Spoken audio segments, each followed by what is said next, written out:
काफिर डरे हुए।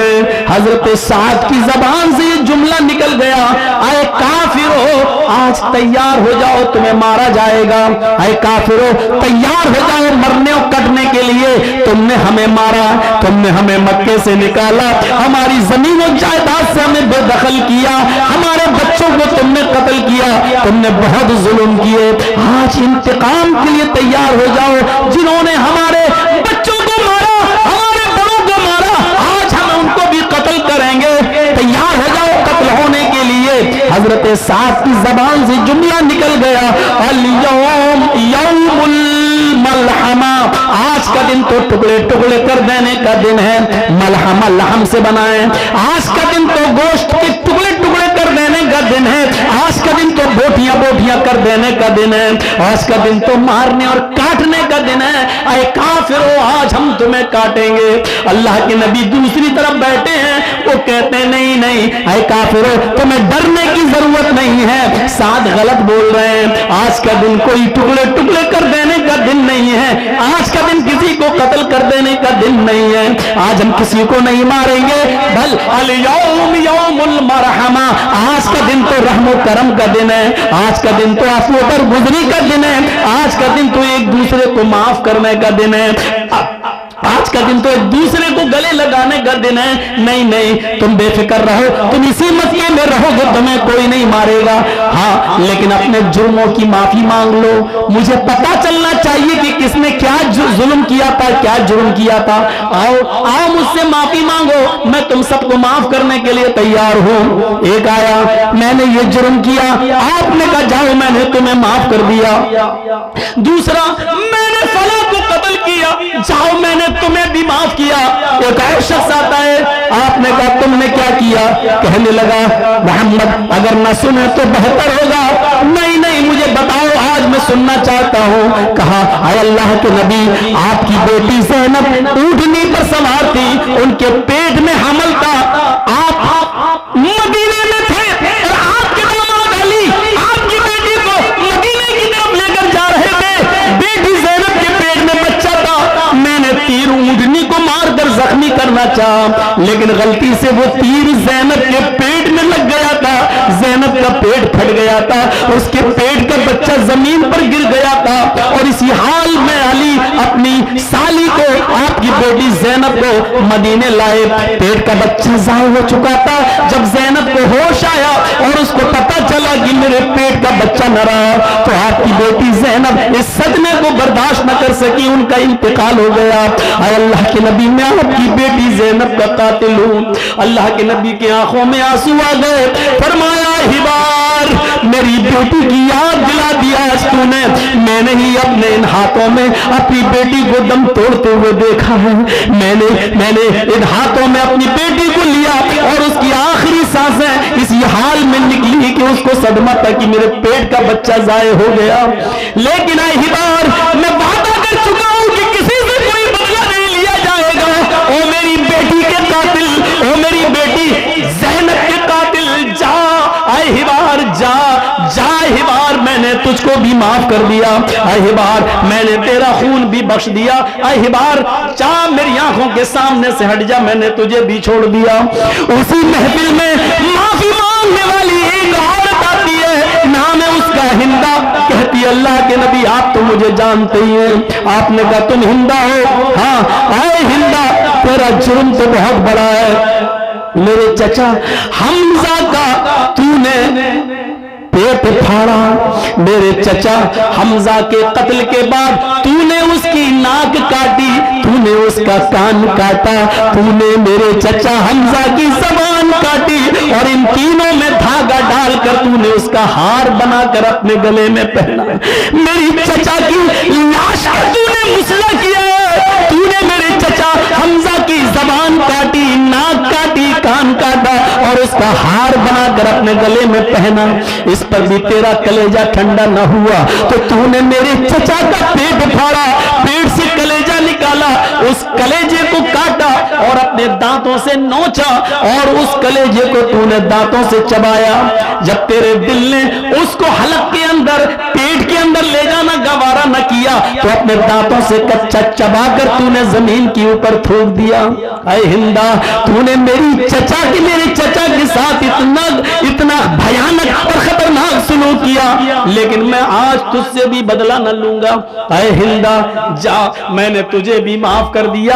अरे हिंदा, लेकिन एक गुजारिश है, मेरे सामने मत आना, मैं भी इंसान हूं, मेरे पास भी दिल है। जब तू मेरे सामने आएगी तो मुझे अपने चचा की लाश याद आ जाएगी। जब तू मेरे सामने आएगी तो मुझे अपने चचा का ये मुसला किया हुआ, ये बिगड़ा हुआ और उनकी लाश के साथ ये सलूक जो तूने किया वो मेरे सामने आ जाएगा। ऐ हिंदा, आइंदा मेरे नजरों के सामने मत आना। ऐ हिंदा, जब तू मेरी आंखों के सामने आएगी तो मुझे मेरे चचा की याद आ जाएगी। ये कहकर आपने हिंदा को भी माफ कर दिया। ये अलग बात है कि हिंदा बाद में इस्लाम ले आती है। मेरे प्यारे साथियों, आपने एक एक करके सबको माफ कर दिया। जब अल्लाह के नबी ये कह रहे थे कि आज मैं किसी से इंतकाम नहीं लूंगा, तो ये 10,000 साहबा इतने सीधे थे कि खामोश होकर कहने लगे, आपका फैसला सराहों पर, जो आपने फैसला कर दिया वो तस्लीम है, जो आपने फैसला कर दिया वो मुझे कबूल है। मैंने अपने माँ बाप का, मैं अपने बेटों का, अपनी औलाद का मैं भी बदला न लूंगा। मेरे भाइयों, 10,000 गाय से मुराद ऐसे 10,000 साहबा जो नबी अकरम पर अपनी जान निछावर करेंगे और उनके हुक्म के आगे अपने सरे तस्लीम खम कर लेंगे। ये 10,000 गाय से मुराद ये है। तो 100 सोने के सिक्कों से मुराद असहाबे सुफ़ा, 10 हार से मुराद अशरे मुबश्शरा, 300 घोड़ों से मुराद 313 जंगे बदर में लड़ने वाले साहबा, 10,000 गायों से मुराद मक्के में 10,000 साहबा का वो लश्कर जो जनाब मोहम्मद रसूलुल्लाह के साथ मक्के में दाखिल हुआ और अल्लाह के रसूल सल्लल्लाहु अलैहि वसल्लम की बात को तस्लीम कर लिया। ये पूरा का पूरा मंत्र सिर्फ मोहम्मद रसूलुल्लाह पर फिट उतरता है, पूरा उतरता है। इसके अलावा इस मंत्र के मुताबिक हमें कोई नहीं दिखाई देता। जहां तक नामों की बात है, पहला नाम मोहम्मद, तो लफ्ज मोहम्मद भी ऐसे ही वेदों में आया है। अज्ञान हेतु किरत मोहमदांधिकारम नाशम विधायम हितदोदयतिर्वेका, मोहम्मद भी आ गया। चलिए, नराशंस अगर आपको पसंद नहीं नाम कहां है तो नाम भी आ रहा है। मोहम्मद, अज्ञान हेतु किरत मोहम्मद, मिलाएंगे तो क्या पढ़ेंगे? मोहम्मद अंधिकारम नाशम, मिलाएंगे तो क्या पढ़ेंगे? मोहम्मद अंधिकारम नाशम विधायम हितदोदयतिर्वेका। मोहम्मद आएंगे इस धरती पर, मोहम्मद आएंगे, मोहम्मद अंधिकारम नाशम, धरती पर अंधेरा होगा वो उस अंधेरे को नाश कर देंगे। धरती पर अंधेरा होगा उस अंधेरे को मिटाएंगे। मोहम्मद अंधिकारम नाशम, मोहम्मद के आने के बाद अंधेरा मिटेगा। आपको नहीं मालूम मोहम्मद रसूलुल्लाह के आने से पहले कितना अंधेरा था? उसकी एक झलक देखना चाहते हो तो मैं दिखाऊं आपको कितना अंधेरा था मोहम्मद रसूलुल्लाह के आने से पहले, कि लोग शराब में इतने मस्त थे कि उनके घर में जब कोई बच्चा पैदा होता था तो मां अपने बच्चे को दूध का कतरा मुंह में नहीं डालती थी, पानी का कतरा मुंह में नहीं डालती थी।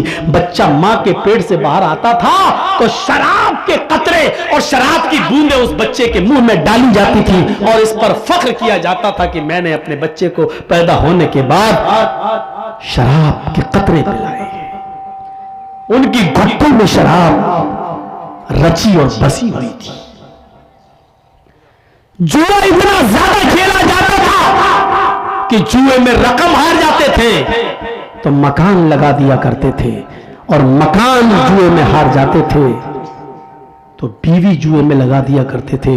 पढ़िए ज़ादुल मआद अल्लामा इब्न क़य्यिम की। और बीवी भी जुए में हार जाते थे तो जवान बेटी जुए में लगा दिया करते थे।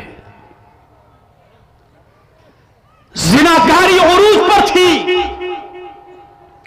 और की कोई हैसियत नहीं थी।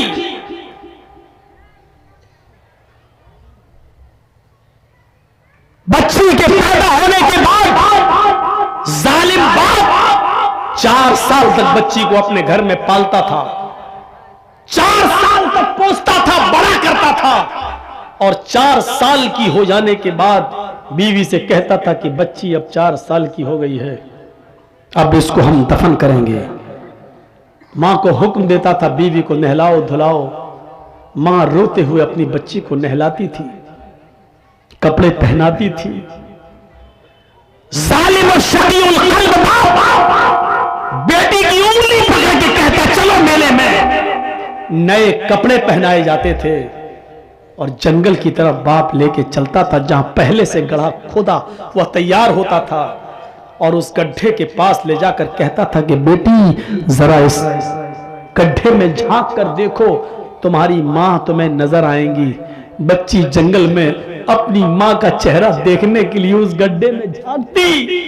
पीछे से शकीउल कल्ब कसाई बाप बच्ची को धक्का दे देता और वो कब्र के अंदर गड्ढे में गिर जाती। फिर ये मिट्टी डालता, जहां तक हो सकता वो नन्हे मुन्ने हाथों से मिट्टी हटाती, लेकिन शकीउल कल्ब बाप का दिल नहीं पसीजता।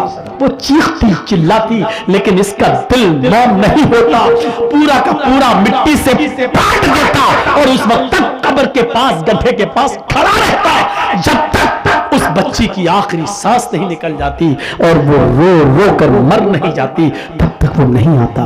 और मर जाने के बाद फिर अपनी कौम में आता, शराब की बोतल उठाकर हंसते हुए फख्र के साथ कहता कि आज मैंने अपनी बेटी को दफन कर दिया।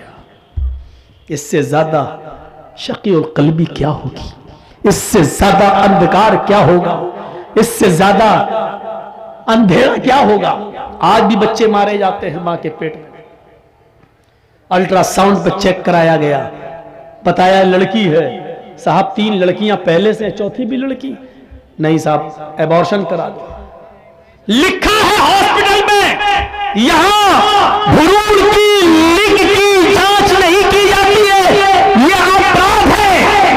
लिखा होता है हॉस्पिटल्स में, लेकिन पसे पर्दा सारे काम हो रहे हैं। क्या कॉलेज में पढ़ने वाले लड़के और लड़कियों के साथ होने वाली गलतियों पर जब कॉलेज की लड़कियों का हमल ठहर जाता है तो क्या उनका एबॉर्शन नहीं हो रहा है? क्या वो बच्चे नहीं गिराए जा रहे हैं? क्या हमल साकित नहीं हो रहे हैं? सब कुछ हो रहा है पसे पर्दा, सब कुछ हो रहा है पसे पर्दा, पीठ के पीछे, सामने न सही लेकिन सारे हॉस्पिटल में हो रहा है। बच्चे गिराए जा रहे हैं, नाजायज बच्चे तो छोड़ो, जायज बच्चे भी गिराए जा रहे हैं। 3 लड़कियां हैं, चौथी भी पेट में बच्ची है। नहीं साहब डॉक्टर साहब गिरा दो। याद रखना, जितने लोग बैठे हो सुन लो, अगर किसी ने ये जुर्म किया है और अपनी बीवी से करवाया है या अपने बच्चे का हमल साकित करवाया है, अभी जाओ तौबा करो, गिड़गिड़ाओ रब के सामने, उसको रहम आ जाए तो अल्लाह ताला माफ भी कर सकता है। गफूर रहीम है वो, वरना जुर्म बहुत बड़ा है। जिसने अपनी बीवी के पेट से बच्चा गिरवाया, चाहे वो हमल 10 दिन का ही क्यों ना हो, 15 दिन का क्यों ना हो, हमल ठहरने के बाद, गर्भ के अंदर बच्चा ठहर जाने के बाद उसको गिरवाना इतना बड़ा जुर्म है, इतना बड़ा जुर्म है कि बुखारी शरीफ की हदीस है, अल्लाह के नबी फरमाते हैं जिसने दुनिया में अपने बच्चे को अपनी बीवी के पेट से एबॉर्शन करवा दिया, गिरवा दिया, इसकात करवाया, कयामत के दिन अल्लाह ताला इस बच्चे को हाथ देगा, पैर देगा, ज़बान देगा, आंखें देगा, सर देगा। ये बच्चा एक बच्चे की शक्ल इख्तियार करेगा। बुखारी की रिवायत है, जा यौमुल क़ियामह व मुअल्लक़ुन बैना सदैहा, कयामत के दिन वो बच्चा इस हाल में आएगा कि वो अपने मां की दोनों पिस्तान से लटका हुआ होगा, अपने मां के दोनों सीनों से लटका हुआ होगा, अपने मां का दूध चूस रहा होगा, अपने मां के पिस्तान से लटका होगा। अल्लाह कहेगा, अरे बच्चे तुझे भी कुछ कहना है? अल्लाह उस बच्चे को ज़बान देगा, यकूल, वो बच्चा अपने मां की पिस्तान छोड़ेगा, फिर ऊपर देखेगा, कहेगा यकूल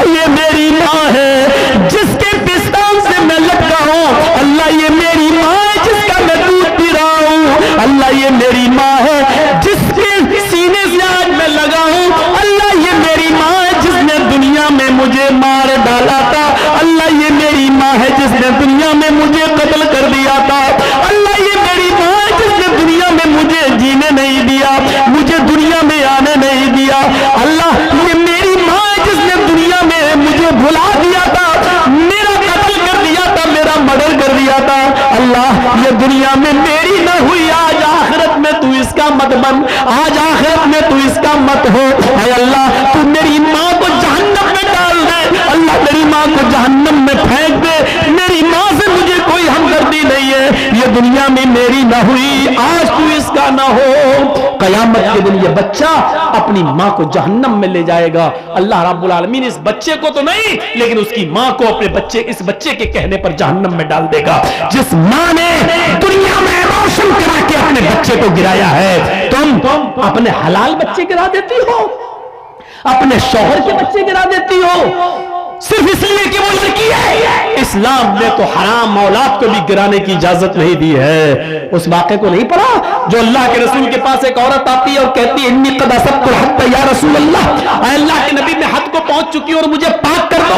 अल्लाह के नबी ने कहा ठीक है इसको ले जाओ संसार कर दो। कहने लगी मेरे पेट में बच्चा है।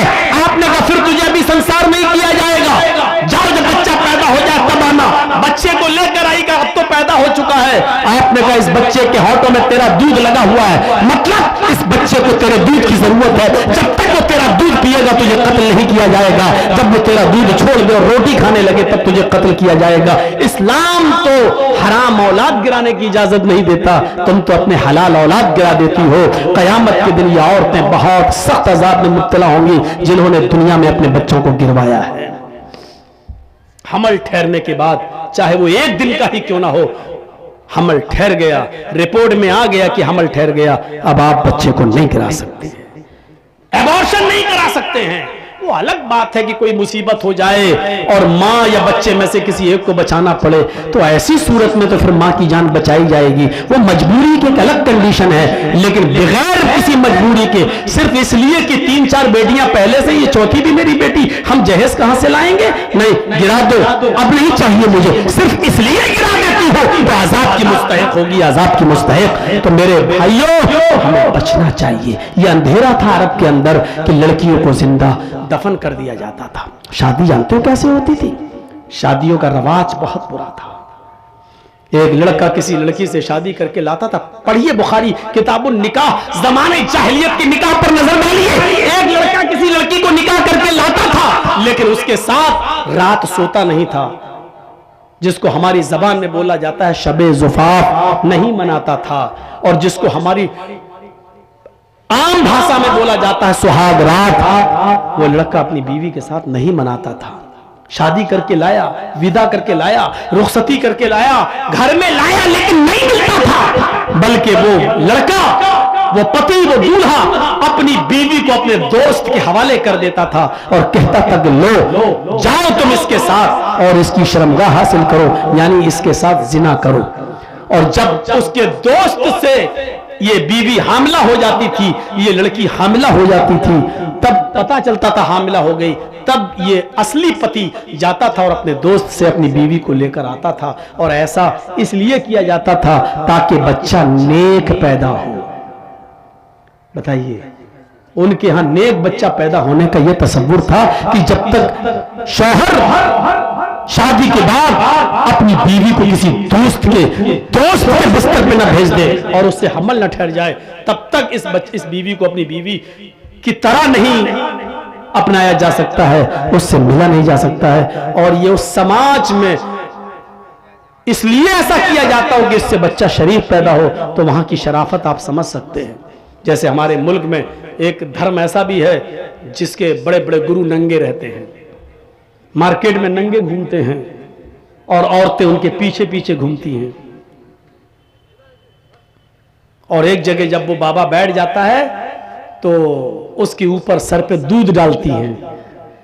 आज भी ये प्रचलन है। और वो दूध जब बहता हुआ उस बाबा के मशीन के पास आता है, वो गुरु घंटाल जो बना बैठा है नंगा, जब बाबा की शर्मगाह के पास आता है वो दूध ऊपर से, तो उसको कटोरा लगा के ऐसे भर लेती है, और वो दूध गर्भवती औरतों को पिलाया जाता है, हामिला औरतों को पिलाया जाता है। क्यों? ताकि बच्चा नेक पैदा हो। अंदाजा लगाओ, मशीन के पास से आया हुआ दूध और कटोरे में भरा गया हो वो दूध जब गर्भवती औरत पिएगी तो बच्चा कितना शरीफ पैदा होगा, इससे आप अंदाजा लगा सकते हैं। उसकी शराफत का हाल क्या है, यहीं से आप अंदाजा लगा सकते हैं। तो वो ऐसा होता था। निकाह का दूसरा तरीका अरब के अंदर यह था, निकाह का दूसरा तरीका अरब के अंदर यह था कि एक ही औरत के पास 3 से ऊपर और 10 तक लोग, 10 से ज्यादा नहीं, 10 तक लोग आते थे। 3 भी हो सकते हैं, 4 भी, 5 भी, 6 भी, 7 भी, 8 भी, 9 भी, 10 भी, 10 से ज्यादा नहीं। उस औरत के पास पूरे साल जाते हैं। जब बच्चा पैदा होता तो वो उन 10 को, जितने लोग उसके पास आए, वो सबों को बुलाती और कहती कि तुम्हारा मामला तो मालूम है, तुम भी हमारे पास आए, तुम भी हमारे पास आए, तुमने भी हमसे मुलाकात की, तुमने भी हम बिस्तरी की, तुमने भी हमारे जिस्म से खिलवाड़ किया, सब तुम्हें तो मालूम है ना। सब कहते हाँ। मजाल नहीं थी कि ना आए कोई, आना पड़ता था। ये समाज का नियम था, आना पड़ता। जितने लोगों ने उस औरत के साथ जिमा किया, हम बिस्तरी की, जिना किया, सब आते। वो औरत कहती अब ये बच्चा पैदा हुआ है, सब खामोश बैठे रहते। उस औरत को इख्तियार होता, वो बच्चा उठाती और उन लोगों में से जितने लोगों ने उसके साथ जिना किया, अपना बच्चा जिसकी गोद में डाल देती। ये उसकी बीवी मान ली जाती, वो उसका पति मान लिया जाता, और उसका बच्चा वही मान लिया जाता जिसकी गोद में डाल दिया, ये उसी का बच्चा है। ये शादी का दूसरा तरीका था अरब के अंदर। बस तीसरा तरीका और सुन लो। तीसरा तरीका यह था कि गिनती की कोई तादाद नहीं थी, औरत अपने घर में हरी झंडियां लगा लिया करती थी। हरी झंडी का मतलब पूरे साल जो उनके पास आना चाहे। ये उस इलाके में तवाइफ में शुमार नहीं होती थी, लेकिन काम तवाइफ वाला था। पूरे साल आने वाले किसी आदमी को मना नहीं करती थी। 9 महीने 10 महीने के बाद जब इस औरत की कोख से बच्चा पैदा होता तो जितने लोग इससे मिले सबको बुलाती, और मजाल नहीं कि कोई ना आए, सबको आना पड़ता। सबको लाइन से बिठा देती। खाने काबा जो पहले उनके हाथ में था, वहां कयाफा शनास को बुलाया जाता। वो आता और उससे कहा जाता कि इस बच्चे की शक्ल देखो, इन लोगों में से किससे सबसे ज्यादा मिल रही है। वो देखता, चेक करता, और उतने लोगों में जिस आदमी से उस बच्चे की शक्ल सबसे ज्यादा मिल रही होती, करीब होती, ये उसकी गोद में बच्चा डाल देता और इस औरत को उसके साथ भेज देता। ये शादी का तीसरा तरीका था। मोहम्मद अंधिकारम नाशम, मोहम्मद आएंगे तो अंधेरा नाश कर देंगे। अब देखिए, इस्लाम जब आता है तो जमाने जाहिलियत के सारे निकाह खत्म कर दिए जाते हैं, और इस्लाम ने औरत को इतनी इज्जत दे दी कि अब निकाह के लिए जब बैठ गया दूल्हा, पहली बात तो बारात का तसव्वुर है नहीं, अब आ गई तो बैठ गया, तो पहले लड़के का निकाह नहीं होगा, पहले लड़की का होगा। एक वकील, 2 गवाह लड़की के पास जाएंगे, उससे पहले इजाजत लेंगे, तुम्हारा निकाह फला के साथ किया जा रहा है, क्या तुम्हें कबूल है? वो दस्तखत करेगी रजिस्टर पर, और उसका दस्तखत ही ये मान लिया जाएगा कि उसकी इजाजत है। फिर उसके बाद लड़के का निकाह। ये इस्लाम ने औरत को इज्जत दी है। जबरदस्ती कोई किसी लड़की के साथ निकाह नहीं कर सकता है। कुछ जाहिल लोग ऐसे होते हैं, लड़की का निकाह करने गए तो वहां कहते हैं, हाँ बेटा फला के साथ तुम्हारा निकाह हो रहा है, तुमने कबूल किया? वो बैठी है बेचारी शर्म की वजह से, और ये जबरदस्ती, अरे बोलो बेटा किया, वो शर्मा रही है। अब बार बार कहला रहे हैं, बोलो किया। अब वो बैठी है बेचारी, अब उसकी सहेलियां भी उससे कह रही हैं, ए बोल दे, हाँ हाँ बोल दे। अरे जाहिलो, जिंदगी भर जाहिल ही रहोगे, पागल रहोगे। सब हदीस में है, इज़्नुहा सिमातुहा, उसकी खामोशी ही उसकी इजाजत है, तो क्यों जबरदस्ती उससे कहलवा रहे हो? कुंवारी है, बाकिरा है, गैर शादीशुदा है, उसका जबान से बोलना जरूरी नहीं है। एक बार आप उससे पूछिए कि फला फला के साथ तुम्हारा निकाह किया जा रहा है, क्या तुम उस लड़के के साथ निकाह तुम्हें कबूल है? बस एक बार उससे पूछिए, वो खामोश हो जाती है, वही उसकी इजाजत हो गई। मत पूछवाओ जबरदस्ती। वो खामोश रहती है तो समझ लो कि वो राजी है। शर्मीली होती है लड़कियां, नहीं बोलेंगी जल्दी, इसलिए बुलवाओ नहीं जबरदस्ती। वो खामोश है, समझ लो कि उसने इजाजत दे दी, रजिस्टर बढ़ाओ और कह दो कि दस्तखत कर दो। पढ़ी लिखी है तो दस्तखत कर दे, नहीं पढ़ी लिखी है तो अंगूठा लगा दे, हो गया निकाह, उसकी इजाजत हो गई। उसका जबान से कहना जरूरी नहीं है। फिर लड़के के पास आइए और लड़के का निकाह पढ़ाइए। इस्लाम ने ये इजाजत, ये इज्जत दी है लड़के को। लड़के वाले को पैगाम भेजना पड़ेगा लड़की वाले के पास। आजकल तो लुट्ठस हो रही है। लड़कियों के माँ बाप पहले ही हाँ ये लड़का अच्छा है, उनके माँ बाप से बात कर रहे हैं, ठीक है भाई मेरी बेटी आपके लड़के के साथ निकाह।